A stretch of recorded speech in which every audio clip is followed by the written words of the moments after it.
Deze vrijdag vieren wij de academische opening van het studiejaar. In de landsverordening van de Universiteit van Aruba staat vastgeschreven: op de tweede vrijdag van september wordt het nieuwe studiejaar geopend.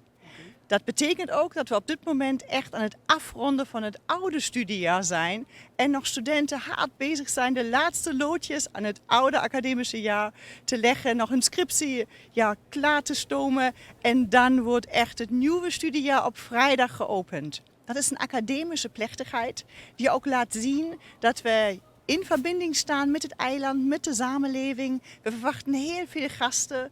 We hebben de minister van Onderwijs gevraagd om het academische jaar te openen. En de gouverneur heeft toegezegd dat hij komt, de minister-president, statenleden. Dus we zijn heel verheugd zoveel mensen, hoogwaardigheidsbekleders van het eiland te mogen begroeten. Naast ons studenten. Maar die dag is ook belangrijk. De ouders, de nieuwe leerlingen hebben met vertrouwen uitgesproken aan de universiteit. Komen hier hun studie volgen. En dit jaar mogen we 746 studenten begroeten die hun studie volgen aan de Universiteit van Aruba. En tijdens dit studiejaar gaan we ook nog verder groeien. Omdat op dit moment loopt al onze Master in Business Administration. En in het voorjaar gaan we 2 nieuwe masterprogramma's starten. Eentje in System, in ons Sustainable Island Solutions. En in andere ook een OGM, Master in Organization, Management en Governance.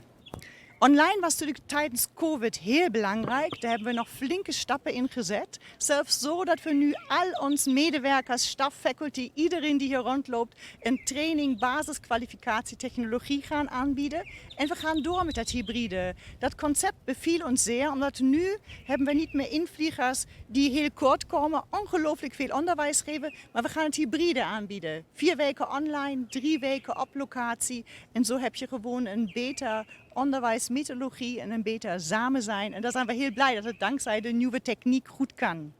Aanstaande vrijdag bij de opening academisch jaar hebben we een juridisch onderwerp gekozen. En daarvoor hebben we de president van het gemeenschappelijk hof van Aruba, Curaçao, Sint Maarten en Bonaire uitgenodigd om te komen spreken.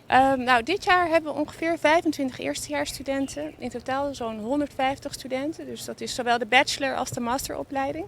En we hopen natuurlijk altijd op meer studenten vanuit Aruba. Want eigenlijk volgen ze een Nederlands programma wat voldoet aan de Nederlandse rechtenopleiding.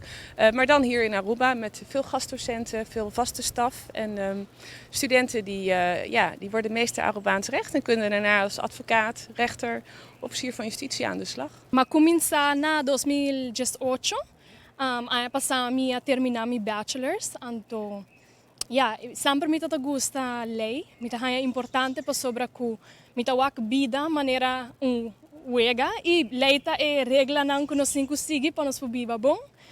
Então, sim, agora aqui me fazendo meu masters aqui na universidade e também me klassenvertegenwoordiger die masters. Para por trabalhar aqui na Aruba é importante para nós conhecermos mesmo lei. Então, não tinha o meu caminho para estudar aqui na Aruba mesmo.